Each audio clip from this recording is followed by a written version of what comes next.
Daniel stood frozen. His eyes were locked on the child. "You have a daughter?" he asked quietly. "Who's the father?"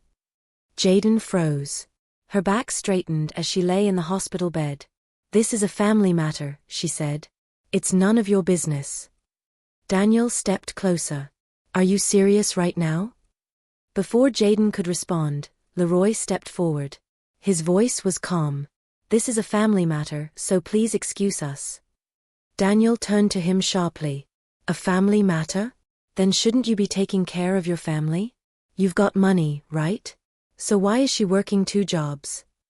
Jaden sat up quickly, her voice firm and angry. "Stop it. Are you insane? Who do you think you are? Councilman Foster, or should I say, Miss Harrington's fiancé? You have no right saying anything about me and my family. I want nothing to do with you. See yourself out." Daniel looked at her for a moment longer. Then, without another word, he turned and walked out of the room. Bella sat beside her mother, quiet and unsure. She had heard everything. Her eyes slowly turned up toward her mother. "Mommy, was that my daddy?" she asked. Jaden didn't respond right away. After a moment, she gently asked if Bella wanted a daddy. Bella gave a small nod and said everyone else had one. Jaden pulled her close and let out a quiet sigh. She told her she was sorry, and that their family was just different. Bella reached up and wiped a tear from her mother's cheek. Then she shook her head and said she didn't want that man to be her daddy. He was mean. She said she wanted someone who made her mother happy. The next day, Jaden returned home from the hospital, her mind still heavy from everything that had happened. She had just settled Bella on the couch when she heard a soft knock at the front door. She opened it and found her landlord standing outside. He held an envelope in one hand and wore an uneasy look on his face. She hadn't expected him, especially not so early in the morning. He greeted her quickly and got straight to the point. He said he was returning her last rent payment. She frowned, confused, and asked why. That was when he told her she was getting evicted. Jaden stared at him in disbelief. Her lease wasn't supposed to end until the end of March. But he looked uncomfortable and avoided her eyes. He said she had upset some powerful people and that he didn't want any trouble. He apologized, then handed her a folded eviction notice. Her fingers shook as she took the paper. The landlord turned and walked away without saying anything else. Jaden stood in the doorway, holding the notice. She didn't know where to go or what to do. All she knew was she was supposed to move out the following week. It had been a week since the hospital, and Jaden was supposed to return to work. Daniel walked into the studio expecting to find her preparing his wardrobe like she normally would, but when he got there was no sign of her anywhere. He looked around, confused. Jaden was always early. He turned to a woman nearby and asked if she had seen Jaden. The woman shook her head and said she hadn't. Then she added that she had heard Jaden resigned, but she didn't know anything more than that. Daniel didn't accept that as an answer. Without wasting time, he left the studio and went straight to his office. As soon as he sat down, he called his assistant and told him to find out exactly what happened. He didn't want rumors or guesses, he wanted the truth. Later that afternoon, his assistant returned. He came into the office quietly and gave Daniel the answer. Jaden hadn't resigned. She had been fired. Daniel sat back in his chair, letting the news sink in. "I knew it. She wouldn't just quit. She must be in some sort of trouble." That evening, Daniel drove straight to Jaden's apartment. When he arrived, the front door was slightly open, and inside he saw her packing boxes. He stepped into the doorway, watching her for a few seconds before speaking. "What is this? Are you moving?" he asked. Jaden didn't look at him. Her voice was sharp as she spoke. She told him that he had already gotten her fired and now she was being evicted.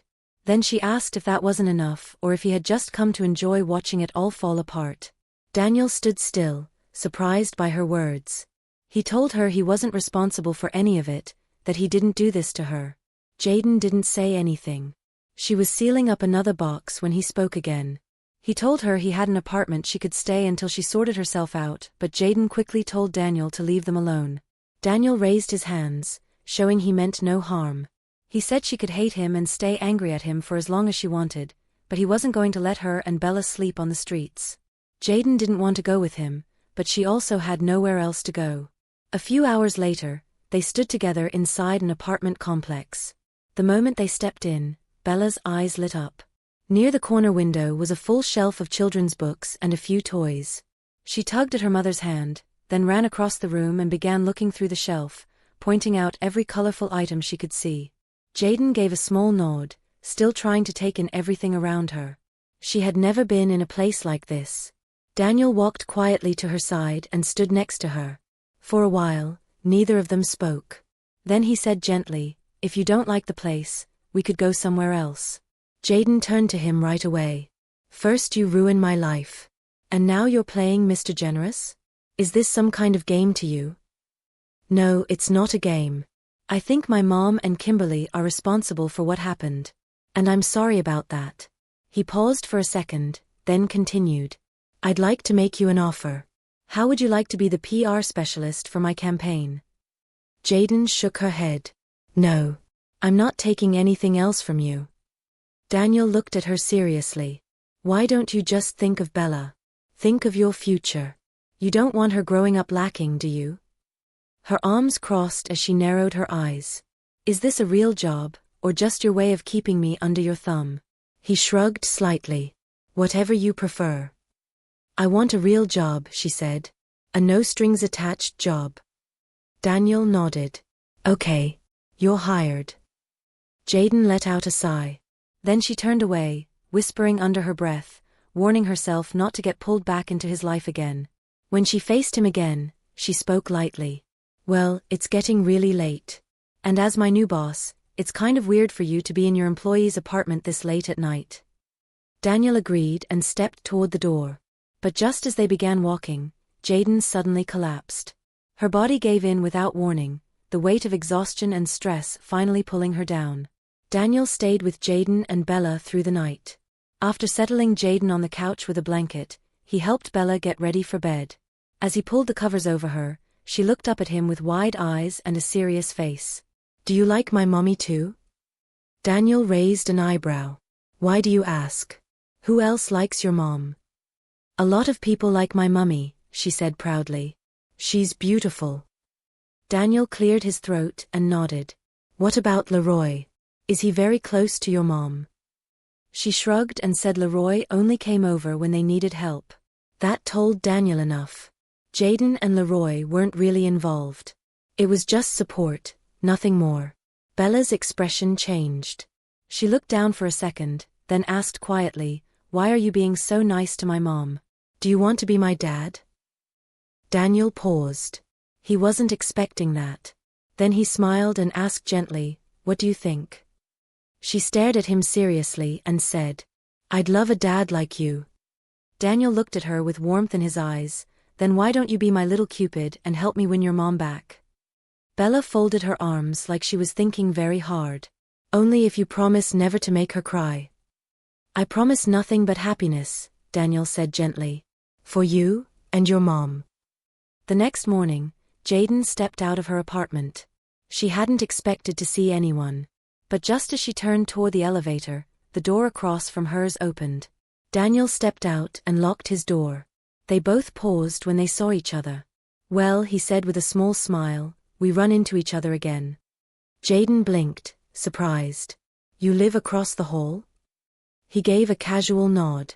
"I bought both apartments at the same time, so I suppose yeah." Before she could say anything else, Bella spotted him and lit up. "Hi, Daniel." He smiled warmly at her. "Hi, princess. What would you say if I offered you a very fancy ride to school today?" Jaden started to speak, but Bella was already tugging her hand, asking to go with him instead of taking the bus. Jaden hesitated, then gave a quiet nod. The ride to Bella's school was short. When they pulled up, she grabbed her backpack and hopped out. Before closing the door, she turned and looked at both of them. "Bye, Mom. Bye, Daniel. Don't forget our promise." Daniel gave her a small wave. Jaden watched as her daughter ran off toward the school building, her small backpack bouncing behind her. Later that evening, Daniel leaned back on the couch, a half-empty glass in one hand and the remote in the other. The TV was on, but he wasn't watching. He stood up and walked to the door, checking the hallway through the peephole. Nothing. He checked the time and it was past 8:30 p.m. Why wasn't she back? He waited a little longer, taking small sips from his glass. When he returned to check again, he finally saw movement. Leroy's hand rested lightly on Bella's back as Jaden unlocked the door and they went inside. Daniel stepped back, trying to shake off what he had just seen. Maybe Leroy had simply offered them a ride. He tried to let it go, but the thought stayed. Every so often, he went back to the peephole, hoping to see Leroy leave. Eventually, he caught sight of Leroy stepping out with Jaden following behind him. They stood outside her apartment talking for a while. Daniel couldn't hear a word, but it didn't look like a quick goodbye. Then Jaden stepped forward and hugged him. Daniel kept watching until Leroy finally walked off down the hallway and disappeared.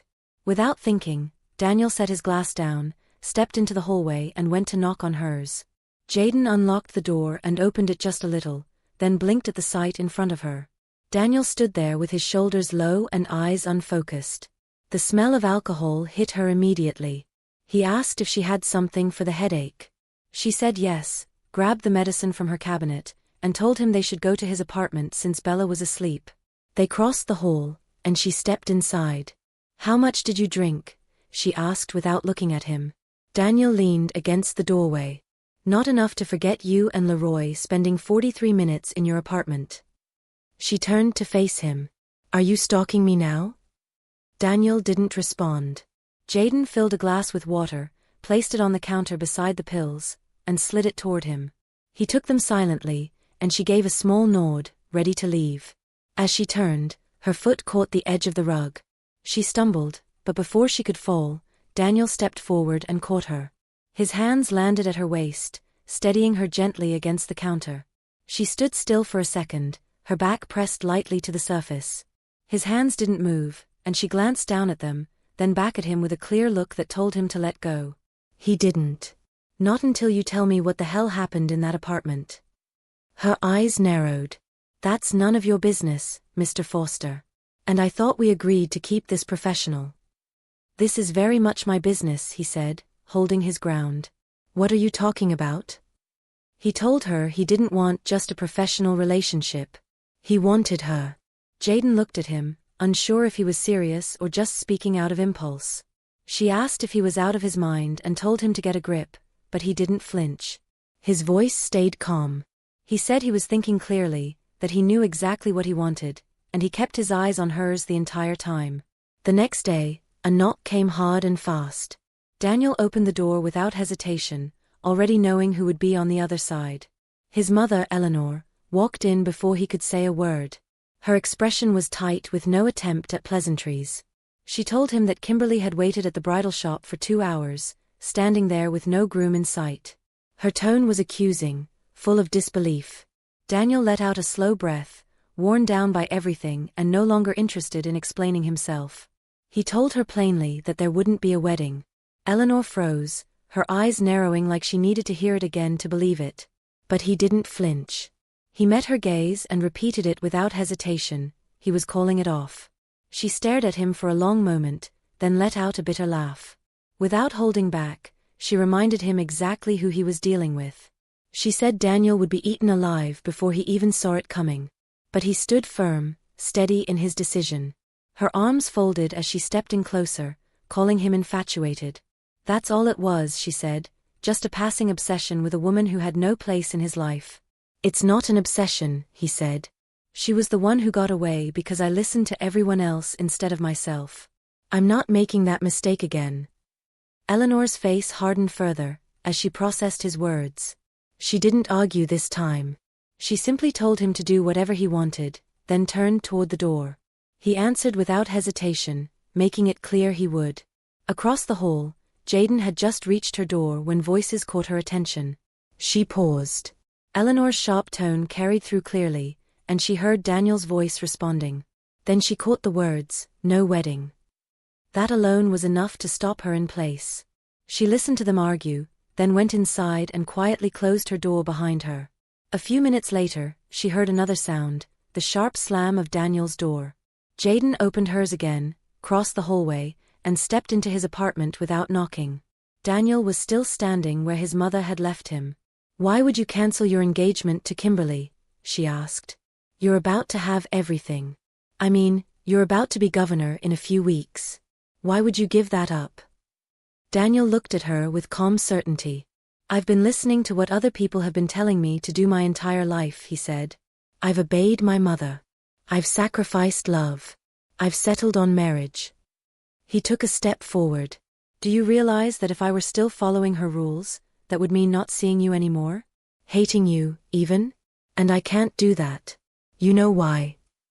Jaden hesitated. Why? I thought I already made that clear last night, he replied, stepping closer. Why are you coming closer? Jaden asked, backing up slightly. Daniel looked at her. What would you rather have me answer first? Why I can't imagine not seeing you again, or why I'm trying so hard not to kiss you right now? Jaden's eyes narrowed. We agreed to be professional. And now you're changing your mind? What even is this? Daniel didn't look away. He said he'd been wondering what their lives would have looked like if they hadn't separated 5 years ago. He reminded her what he'd told his mother, that he didn't want to marry Kimberly.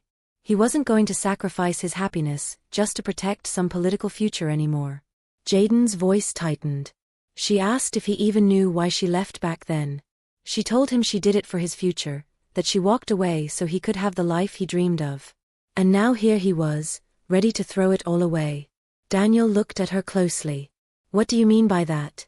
He asked, confused. She shifted, suddenly uncomfortable as she tried to turn away. But he stepped in front of her. Jaden, don't walk out. Just tell me what you mean by you left for my future. Slowly, she explained. His mother had come to her and said Harrington was ready to back his next campaign, but there were conditions. He had to marry Kimberly. She was told she didn't fit into that plan and staying with him would only hold him back. So she made the choice to walk away. Daniel went quiet. He stared at her like the truth had knocked the air out of him. You mean all this time, that's why you left? His voice was low now. I searched for you everywhere. I thought you gave up on me. Then he reached into his back pocket, pulled out his wallet, and carefully slid out a ring. He said he'd carried it every day since she left. It was the only piece of her he had left, and he hadn't been able to let it go. Jaden looked at the ring, surprised. She didn't know what to say. He paused. Just give this another chance. I'm not asking you to decide anything right now. I just want you to know. I would never let you face the world alone again. Ever. Her eyes was filled with tears as she looked at him for a long moment. I can't do this right now, she said quietly. Then she turned and walked out. Jaden sat on the edge of her bed. It had been a long day, but her thoughts refused to settle. Every time she closed her eyes, Daniel's face came back, his look when he showed her the ring and the way he said he had never let her go. She still loved him. That much she couldn't deny. But for 5 years, she had kept the truth from him. Before she could accept his love, she had to tell him the truth. He deserved to know he had a daughter. And if there was any chance they could move forward, it had to start there. She wiped her eyes with the back of her hand, stood slowly as she made up her mind. Daniel needed to know who Bella really was.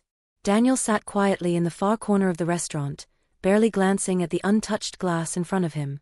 When Kimberly arrived, she took her seat across from him with a bright smile, but it didn't take her long to notice the seriousness in his eyes. Before she could ask anything, he spoke. He told her he wasn't going through with the wedding. At first, she stared at him confused, as if the words hadn't registered. Then she leaned back in her chair and asked if he was serious. She reminded him how close they were to the election, how much planning had gone into everything. She said this wasn't just about love, it was strategy, the whole political package they'd worked to build.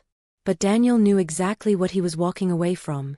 He told her he couldn't go through with a marriage built on convenience. Kimberly's jaw clenched as she stared at him. Then she leaned in slightly, her tone low but cutting. We're not over. You think you can just walk away, but you better watch your back, Daniel. I'm not letting you go that easily. Then she stood, grabbed her purse, and left without another word. Daniel just sat there, watching the door swing closed behind her. The next morning, Jaden stepped out of her apartment, locking the door behind her.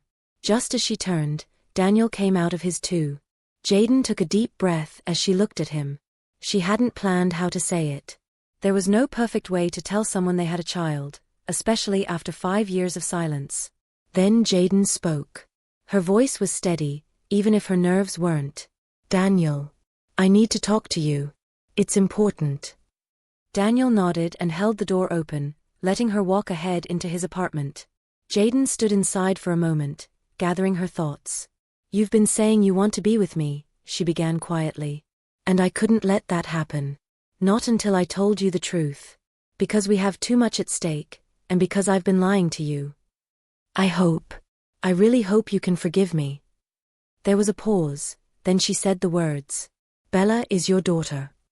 Daniel's eyes stayed locked on hers and just stared, as if the words hadn't fully landed yet. Jaden continued. I found out the day I left. I came to tell you. I had the whole surprise planned. It was a flower arrangement with an ultrasound photo tucked inside. But before I could give it to you, I ran into your mother. And after the discussion we had and the choice I made, I gave her the flower to pass it to you. But you didn't reach out, so I figured the flowers never got to you. She paused just briefly, then said, and when you got engaged to Kimberly, I panicked. I didn't want to lose her. I didn't want to risk you taking custody of my daughter, so I kept it to myself. Daniel sat down slowly, his mind still trying to catch up with what Jaden had just said. He just stared ahead, as if the words were still settling in. After a while, Daniel ran a hand over his face and finally spoke. You should have told me, he said quietly. I've lost 5 years, 5 whole years out of my daughter's life. Jaden didn't try to defend what she had done. Instead, she looked at him and apologized. He leaned back and let out a long breath before telling her he needed a minute to think. She started to head toward the door, but he stopped her, asking her not to go. He just needed to sit with it for a bit. So she stayed. He sat quietly for a few more minutes. When he looked up again, his voice was calmer. I'm sorry, he said. For everything you went through. For raising a child alone. I can't imagine what that was like for you, carrying all that by yourself year after year. He shook his head slowly. As much as it hurts knowing I missed out on so much. I hate that you didn't feel like you could come to me. He stood and stepped closer. But now that you've told me, I want to be part of her life and I want to be there for you. I want us to build a life together and take care of our family. Jaden listened, her shoulders slowly relaxing. She nodded, still a little unsure of what to say, but grateful he hadn't pushed her away. Then he asked if they could spend the day together. Just the 3 of them. Maybe take Bella out, spend time with her, and gently find a way to tell her the truth. Jaden agreed. They spent the rest of the day together. Daniel joined them on a quiet walk to the park, holding Bella's hand while she told him about her favorite games. He listened to her stories with full attention, as though he was trying to catch up on every moment he had missed. Just a few hours before Daniel's campaign speech, Jaden and Bella stepped out of their car. Jaden held her daughter's hand tightly as they made their way into the venue where the speech would be held. Supporters had already started to gather, and Jaden had planned to sit quietly in the front row, watching Daniel make the speech of his life. But she never made it that far. As they walked through a side entrance reserved for family and campaign staff, a black van rolled up quietly beside them. Before Jaden could react, 2 masked men jumped out. One grabbed her from behind, the other lifted Bella off the ground. Jaden screamed and kicked, but the struggle was short. They were shoved into the van, the doors slammed, and within seconds, the vehicle sped off. A moment later, a video played on the screen mounted in front of them. It was Kimberly. Jaden stared at the screen in shock as Kimberly spoke directly to the camera. If you're watching this, Kimberly said with a cold smile, then you've been taken. And right now, Daniel has a decision to make. I'm going to send this video to him. Let's see if he walks away from the biggest moment of his life, or walks away from you. She leaned forward. We both know the answer, don't we? He'll drop everything. Because that's who he is. That's who he's always been for you, but let's see what the voters think when he walks off that stage and ruins his career to save the woman who replaced me. The video ended. Jaden clutched Bella tightly, trying to keep her daughter calm as her own heart pounded. She had no idea what would happen next. All she could do was hope Daniel would find them in time. Back at the campaign venue, the crowd was electric. Cameras flashed and supporters cheered. All waiting for Daniel to appear and give his final speech before the state's votes were cast. Behind the curtain, Daniel adjusted his tie, waiting. Everything was set. Then his phone buzzed in his pocket. Without much thought, he pulled it out, expecting maybe a reminder or a text from his team. But it wasn't a text. It was a video. He tapped it open, and the moment the screen lit up, everything else around him faded. On screen, Jaden and Bella sat in a room, blindfolded and scared. A man's voice off camera gave a warning, "Make the right choice, Daniel. Leave that stage now, or you'll never see them again." The phone nearly slipped from his hand. "Sir? You're on in 30 seconds, someone called out. Daniel's chest tightened. He looked out toward the podium, then back at the phone. He stepped past the curtain and walked up to the podium. The crowd erupted in applause, but Daniel didn't smile. He held up a hand. "I'm sorry," he said into the mic, "there's something I need to say. The woman I love and my daughter have just been taken. And if I can't protect my own family, I don't deserve to lead anyone." Gasps spread through the crowd. Reporters shouted questions. "What about Kimberly?" Daniel didn't answer. He stepped down and left the stage. His security team followed as he rushed outside and headed straight to the police. Within minutes, he was led to a small room in the back where the tech team had already gathered. One of the officers mirrored the video onto a larger screen while another began scanning the metadata, hoping to trace its origin. A few minutes later, one of the techs turned. "We've got a rough location," he said. "Looks like a residential house, outskirts of the city." The police team moved fast, readying units. Daniel followed, not saying a word, but the look in his eyes said everything. He was going to bring them home, and whoever was behind this, he'd deal with that after. Inside the house, Jaden and Bella were found in one of the back rooms. Bella ran straight into Daniel's arms the moment the door opened, and he held her tightly. Jaden stood behind her, shaking but safe. Daniel looked her over quickly, making sure she wasn't hurt. Once Jaden and Bella were safe, Daniel stayed behind at the station while officers began their deeper investigation. Jaden, still shaken, told them the truth, that it was Kimberly who had planned the entire thing.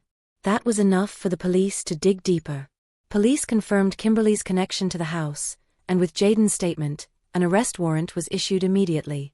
Kimberly was found later that evening, trying to board a flight. She was arrested and taken into custody for kidnapping and conspiracy. News broke fast. But faster than the crime, was the footage of Daniel walking away from the biggest speech of his life for the people he loved. And the world saw it, so they voted. The polls closed that night, and when the votes were counted, Daniel had won.